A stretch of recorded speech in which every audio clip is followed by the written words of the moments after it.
اللهم بارك على محمد وعلى آل محمد كما باركت على إبراهيم وعلى آل إبراهيم إنك حميد مجيد.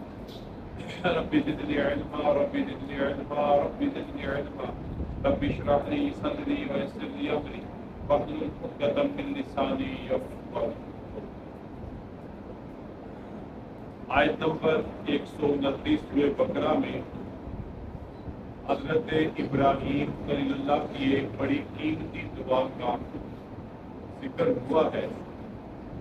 اس دعا کا ترجمہ اس طرح سے ہے: ربنا، اے ہمارے رب، وابعث فیہم رسولا منہم، کہ ان میں ایک رسول بھیج انہی میں سے، یتلو علیہم آیاتک، جو ان پر تیری آیتیں پڑھے، وَيُعَلِّمُهُمُ الْكِتَابَ وَالْحِکْمَةَ، اور انہیں کتاب اور دانائی سکھائے، وَيُزَکِّیہم، اور انہیں پاک کرے، اِنَّکَ أَنْتَ الْعَزِیزُ الْحَکیم، بے شک تو ہی غالب حکمت والا ہے. یہ آیت مبارکہ صریحتاً واضحتاً بغیر کسی شبے کے حضرت ابراہیم علیہ السلام کی ان دعاؤں میں سے ایک منفرد حیثیت رکھتی ہے جو آپ نے تعمیر کعبہ کے بعد فرمائی. یہ دعا خصوصی طور پر امام الانبیاء خاتم النبیین حضور اکرم صلی اللہ علیہ وسلم کے متعلق ہے، جس میں حضرت ابراہیم علیہ السلام امام الانبیاء خاتم النبیین صلی اللہ علیہ وسلم کی بعثت کی دعا مانگ رہی ہے کہ اے رب ہمارے، تو میری اولاد میں سے ایک رسول بھیج جو انہی میں سے ہو، یعنی اس کا تعلق اسی قوم، اسی برادری اور اسی قبیلے سے ہو جس کا تعلق میری اولاد کے ساتھ.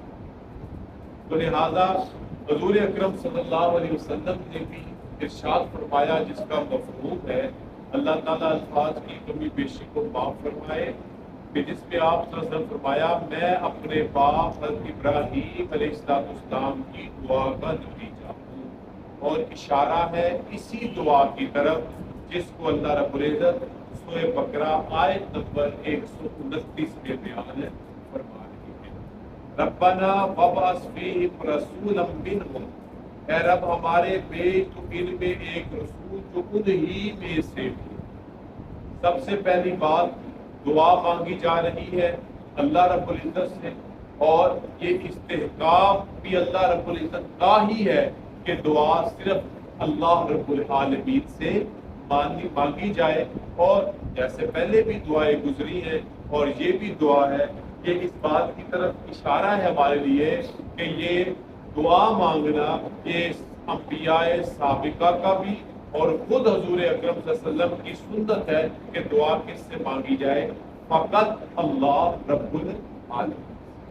اور پھر ارشاد ہوا اس دعا میں اللہ فرماتے ہیں جو ابراہیم اللہ نے مانگی، وَابْعَثْ فِيهِمْ رَسُولًا مِّنْهُمْ، بھیج ان میں ایک رسول جو انہی میں سے ہو. یہاں پر ایک لغوی نکتہ یہ ہے کہ رسولن کا صیغہ، یہ لفظ جو ہے صیغہ نہیں ہے بلکہ یہ لفظ ہے، یہ نکرہ استعمال ہوا ہے، اور جس کا معنی اہل لغت بطور خاص یہ فرماتے ہیں کہ جب اس طرح سے لفظ استعمال ہو تو مطلب ہوتا ہے کہ ایسا رسول جو خاص مرتبے والا، خاص شان والا ہو، خاص عظمت والا. اور پھر فرمایا منہم، انہی میں سے. اب اس کے منہم سے دو معنی مراد لیے جا سکتے ہیں. پہلا معنی کہ اس کا تعلق اسی قوم اور برادری سے ہو. یقیناً وہ حضرت ابراہیم خلیل اللہ کی ہی اولاد تھی جو سلسلہ وار چلتی چلتی ایک لڑی حضرت اسحاق اور انبیاء کا ایک لمبا چوڑا سلسلہ. اسی لیے میں نے پہلے بھی عرض کیا حضرت ابراہیم کو ابو الانبیاء کہا جاتا ہے. اور دوسری لڑی جو حضرت اسماعیل سے چلی اور حضرت اسماعیل علیہ السلام سے لے کر حضور اکرم صلی اللہ علیہ وسلم تک بیچ میں کوئی نبی نہیں، فقط ایک پیغمبر ہے اور وہ ہے امام الانبیاء خاتم النبیین. سب منہم کا ایک یہ مطلب. منہم کا دوسرا مطلب کہ وہ جو نبی ہوں وہ صفت انسانیت کے ساتھ متصف، وہ صفت بشر کے ساتھ متصف ہو، جیسے ایک نہیں متعدد انبیاء نے قرآن مجید فرقان حمید میں اپنی پہچان ایک انسان ہونے کی حیثیت سے کروائی۔ لہذا انبیاء کا انسان ہونا کوئی عیب نہیں ہے، کیونکہ اللہ رب العزت نے جتنی بھی مخلوقات پیدا کی ہیں، جتنے بھی مخلوقات کی اقسام پیدا کی ہیں، جن میں سب سے بڑی اور موٹی تین ہے، ایک اللہ کی ناری مخلوق، ایک اللہ کی نوری مخلوق، ناری سے مراد جنات ہیں، نوری سے مراد فرشتے ہیں، اور ایک اللہ رب العزت کی خاکی مخلوق جس سے مراد انسان سب سے پہلے ہے۔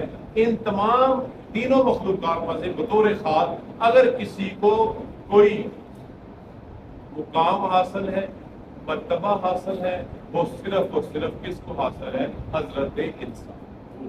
قرآن مجید نے خود ارشاد فرمایا لقد کرمنا بنی آدم، اور ہم نے بنی آدم کو یعنی انسان کو قابل عزت بنایا، قابل تکریم بنایا، احترام والا بنایا۔ لہذا اس میں کوئی شبہ نہیں ہونا چاہیے کہ پیغمبر کا انسان ہونا کوئی عیب ہے، بلکہ ایک فرق کے ساتھ پیغمبر ہوتے تو انسان ہیں لیکن وہ عام انسانوں کی طرح نہیں ہوتے۔ سب سے بڑی خوبی انبیاء کی یہ ہوتی ہے کہ وہ معصوم ہوتے ہیں۔ باقی سارے انسان ولی، غوث، قطب، صالح، ابدال بہت کچھ ہو سکتے ہیں، مگر وہ معصوم پھر بھی نہیں ہوتے۔ صرف نبی اور رسول کا یہ مقام اور مرتبہ ہے کہ وہ معصوم عن الخطا ہوتے ہیں، اور اللہ نے ان کو معصوم رکھا بھی اس لیے، گناہوں سے پاک رکھا بھی اس لیے، گناہ کی سوچ سے بھی پاک اس لیے رکھا کیونکہ اللہ نے ان کو بنانا تھا قابل اطاعت، اور اطاعت اور پیروی اسی کی جاتی ہے جس میں کوئی عیب، کوئی کمی بیشی نہ ہو۔ ہوتے انسان ہیں لیکن انسانیت کی اس صفت کے ساتھ متصف ہوتے ہیں جو عام انسانوں میں نہیں ہوتی، جیسے کہ بعض حکاماء نے، علماء نے نبی کی تعریف یہ کی ہے، رسول کی تعریف یہ ہے کی ہے الرسول انسان بعثہ اللہ تعالی، رسول وہ انسان ہوتا ہے جس کو اللہ تعالیٰ بھیجتا ہے الی الخلق، مخلوق کی طرف، اس لیے لتبلیغ الاحکام، تاکہ اللہ کے احکام مخلوق تک۔ نبی علیہ السلام ہو، انبیاء کرام ہو، یہ ایسی صفت کی صفت انسانیت کے ساتھ متصف ہے کہ عام انسان اس صفت کے ساتھ، نبیوں کے ساتھ، رسولوں کے ساتھ شریک نہیں۔ تو پہلی بات تو یہ ہو گئی، جیسے کہ فرمایا گیا کہ منہم، انہی میں سے۔ اب آگے نبی محترم صلی اللہ علیہ وسلم کے 4 فرائض منصبی کی طرف اشارہ کیا تھا۔ پہلا منصب یتلو علیہم آیاتک، پہلا کام ان کا یہ ہوگا کہ جو ان پر تیری آیتیں پڑھے۔ کون سی آیتیں؟ قرآن مجید، جو وحی نازل ہوگی، جو اللہ کی طرف سے پیغام انسانیت کے نام ہوگا، جو آپ صلی اللہ علیہ وسلم کے قلب اطہر پر، آپ کی عمر مبارک جب 40 سال ہوئی، اقرأ باسم ربک الذی خلق سے شروع ہو کر تقریباً 23 سالوں کے عرصہ میں اس پاک اور منور دل پہ نازل ہوا جس جیسا دنیا میں نہ کوئی پاک دل ہے اور جس جیسا کوئی دنیا میں منور دل ہے۔ اس دل میں نازل ہوا وہ آیات قرآن مجید کی صورت میں 114 سورتوں کی صورت میں، 30 پاروں کی صورت میں، 6666 آیات کی صورت میں، 540 رکوعوں کی صورت میں یہ تیری آیات کی تلاوت کرے گا۔ تو تلاوت آیات، اس سے ایک بات اور سمجھ آئی کہ تلاوت آیات ایک الگ عبادت ہے۔ تلاوت آیات ایک الگ عبادت ہے۔ آگے اللہ فرماتے ہیں وَيُعَلِّمُهُمُ الْكِتَابَ، اور جو ان کو سکھائے کتاب، تعلیم کتاب الگ عبادت ہے۔ لہذا یہ 2 جدا جدا عبادتیں ہیں۔ اس طرح کی بات کرنا کہ یہ کیا ہو گیا، حافظ بنتے ہیں، مدرسوں والے بناتے ہیں اور رٹے کی طرح طوطے کی طرح رٹتے ہیں، یہ بات کہنا کوئی مناسب بات بھی نہیں ہے، کیونکہ تلاوت آیات ایک الگ عبادت ہے اور تعلیم کتاب الگ۔ تو لہٰذا تلاوت کتاب کی بات ہوئی، جیسے کہ نبی علیہ السلام نے خود بھی ارشاد فرمایا خیرکم من تعلم، بہترین تم میں سے وہ ہے جو قرآن سیکھتا بھی ہے اور قرآن تلاوت قرآن بھی اس کا حصہ ہے۔ یقیناً تلاوت قرآن ثواب کا کام ہے، اس کے ایک ایک حرف پہ 10 نیکیاں ملتی ہیں، اور پورا قرآن مجید اللہ رب العزت کی اس وحی الہی کا سارا تسلسل ہے جو نبی اکرم صلی اللہ علیہ وسلم کے قلب اطہر میں نازل۔ دوسرا فرض منصبی وَيُعَلِّمُهُمُ الْكِتَابَ، اور ان کو کتاب کی تعلیم۔ اب کتاب سے مراد کیا ہے؟ کتاب سے مراد کوئی الگ ہٹ کے چیز نہیں، کوئی دنیاوی کتاب نہیں، کوئی دنیاوی علم نہیں، کوئی انسانوں کا ایجاد کردہ، بنایا ہوا، تحریر کردہ، تصنیف کردہ، تالیف کردہ علم نہیں۔ یہ صرف اور علم کون سا ہے؟ اس کتاب کا علم جو اللہ تعالیٰ نے حضور اکرم صلی اللہ علیہ وآلہ وسلم کے قلب اطہر میں اتاری۔ اسی لیے قرآن مجید کا ایک نام کیا ہے؟ الکتاب۔ تو اسی میں اس کا ذکر کرا گیا وَيُعَلِّمُهُمُ الْكِتَابَ، جو ان کو کتاب کی تعلیم دے۔ نبی اکرم صلی اللہ علیہ وسلم مسجد نبوی میں تشریف لائے، آپ نے دیکھا 2 ٹولیاں بنی ہوئی تھی، ایک ٹولی ذکر اذکار میں مشغول تھی، اللہ اللہ کر رہی تھی، اور ایک ٹولی تعلیم میں مصروف تھی۔ آپ صلی اللہ علیہ وسلم اس ٹولی میں بیٹھے جو کس میں مصروف تھی؟ تعلیم میں مصروف تھی، اور آپ نے ساتھ میں ارشاد فرمایا انما بعثت معلما، میں کیا بنا کے بھیجا گیا ہوں؟ معلم۔ لہذا دوسرا فرائض منصبی آپ کا کیا ہے؟ وَيُعَلِّمُهُمُ الْكِتَابَ، قرآن مجید کی تعلیم۔ تیسرا فرض منصبی والحکمت، اور وہ رسول ایسا بھیجنا جو ان کو دانائی سکھائے، حکمت سکھائے۔ حکمت کیا چیز ہے؟ حکمت کے مختلف معنی مختلف علماء فقہا نے کیے۔ حضرت امام مالک رحمۃ اللہ علیہ فرماتے ہیں معرفت الدین والفقہ فیہ والاتباع۔ حکمت کس چیز کا نام ہے؟ دین کو جاننا، دین کو جاننا، والفقہ فیہ، اور اس میں سمجھ پیدا کرنا، اور تیسری چیز والاتباع لہ، اس دین کی پیروی کرنا۔ سب سے پہلے دین کو جاننا، نمبر 2 اس دین کو سمجھنا، اور نمبر 3 اس دین کی اتباع کرنا۔ امام مالک فرماتے ہیں اس کو حکمت کہتے ہیں۔ اسی طرح ایک عالم دین نے کہا الحکمت اصابت الحق بالعلم والعقل۔ حکمت کیا ہے؟ حکمت حق تک پہنچنا ہے علم کے ساتھ اور عقل کے ساتھ۔ علم و عمل کو سامنے رکھ کے، فقط علم نہیں، ساتھ میں عمل بھی ملایا جائے، اور کہاں پہنچنا ہے؟ حق تک پہنچنا ہے۔ اسی طرح یہ بھی فرمایا گیا معرفت افضل الاشیاء بافضل العلوم۔ حکمت کیا ہے؟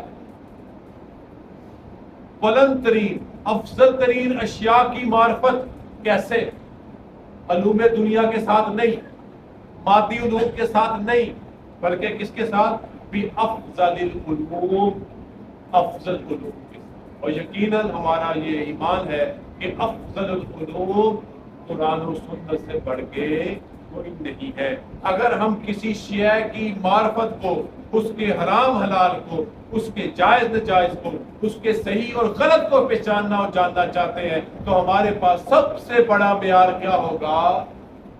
وہ بلند ترین علوم ہوں گے جو اللہ تعالیٰ نے ہمیں حضور اکرم صلی اللہ علیہ وسلم کے ذریعے پہنچائے، اور وہ کیا ہے؟ سب سے بڑھ کر قرآن و سنت ہے، اور وہ صحابہ کرام کی سمجھ اور ان کا پیغام جو نبی علیہ السلام کے واسطے سے ہم تک پہنچا۔ اسی طرح فرمایا گیا،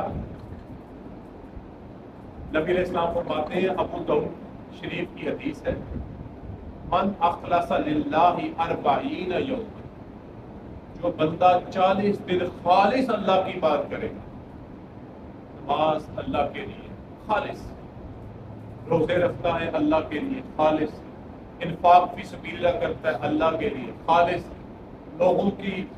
لوگوں کے ساتھ اچھا سلوک کرتا ہے لوگوں کو راضی کرنے کے لیے نہیں، خالص اللہ کی رضا کے لیے، لوگوں کے لیے خیر خائی کا جذبہ رکھتا ہے، رشتہ داری تعلق داری بھگتانے کے لیے نہیں، خالص کس کے لیے؟ اللہ کی رضا کے لیے۔ تو نبی علیہ السلام فرماتے ہیں جرت ینابیع الحکمت من قلبی علی لسانی، اللہ تعالیٰ حکمت کے چشموں کو اس کے دل سے، اس کی زبان سے جاری کرتا۔ یعنی اگر اس نے 40 دن ہر عبادت، چاہے اس کا تعلق حقوق اللہ کے ساتھ ہے، چاہے اس کا تعلق حقوق العباد کے ساتھ ہے، وہ ان عبادتوں کو نبھائے گا خالص اللہ کے لیے، اللہ تعالیٰ اس کی زبان کے ہر بول کو حکمت بھرا فرما دیں گے۔ اور اس حوالے سے آخری بات، حکیم کسے کہتے ہیں؟ من اتقن العلم والعمل، جو اپنے علم و عمل میں پختہ ہو، جس کا علم بھی پختہ ہو اور جس کا عمل بھی۔ تو یہ تیسری چیز کیا ہے جو اللہ رب العزت نے، اللہ رب العزت کے خلیل نے دعا میں مانگی حضور اکرم صلی اللہ علیہ وسلم کے لیے کہ اللہ کہ ایسا نبی بھیجنا کہ جس کا تیسرا کام کیا ہو؟ حکمت پہنچانا۔ یہ بڑی چیز ہے۔ حکمت ویسے بھی مومن کی ایک گم شدہ متاع ہے، اور یہ جیسے کہ فرمایا گیا راس الحکمت مخافت اللہ، ساری حکمتوں کی جو جڑ ہے وہ اللہ کے خوف میں، جس کے اندر اللہ کا خوف پیدا ہو جائے وہ علم صحیح بھی حاصل کرتا ہے اور عمل کامل بھی اخلاص کے ساتھ کرتا ہے۔ چوتھی چیز بھی بڑی قیمتی ہے، وَيُزَكِّيهِمْ، جو ان کا تزکیہ کرے، ان کو پاک صاف کرے۔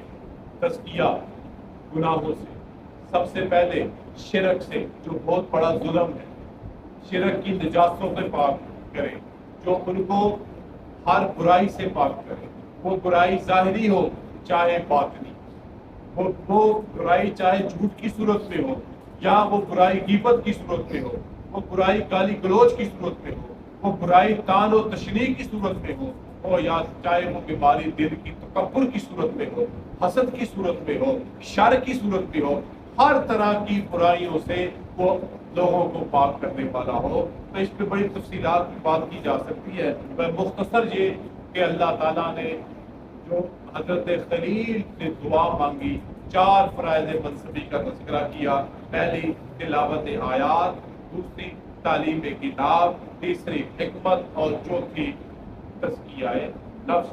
انک انت العزیز الحکیم، بے شک تو ہی غالب حکمت والا ہے۔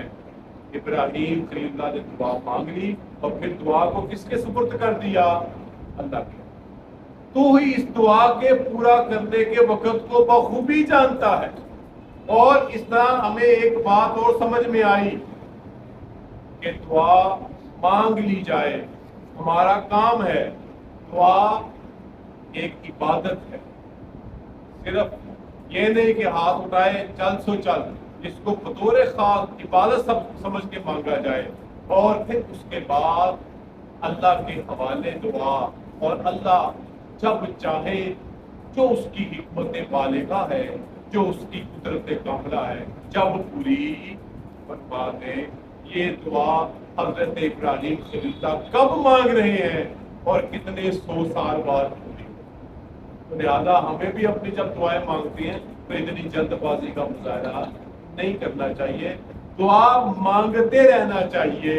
اور ویسے بھی یہ بات نبی علیہ السلام نے فرمائی کہ دعا مانگو، اس کی قبولیت بھی مختلف صورتیں ہیں۔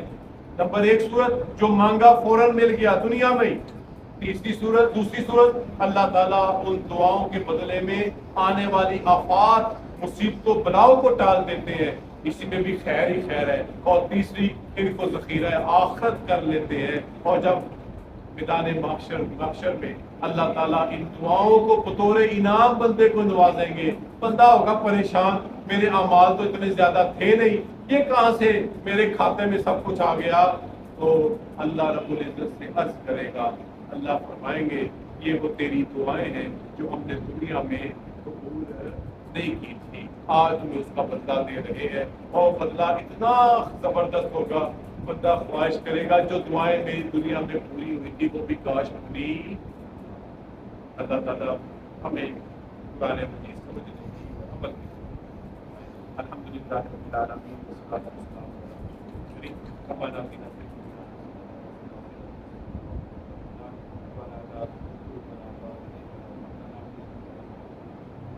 حسنۃ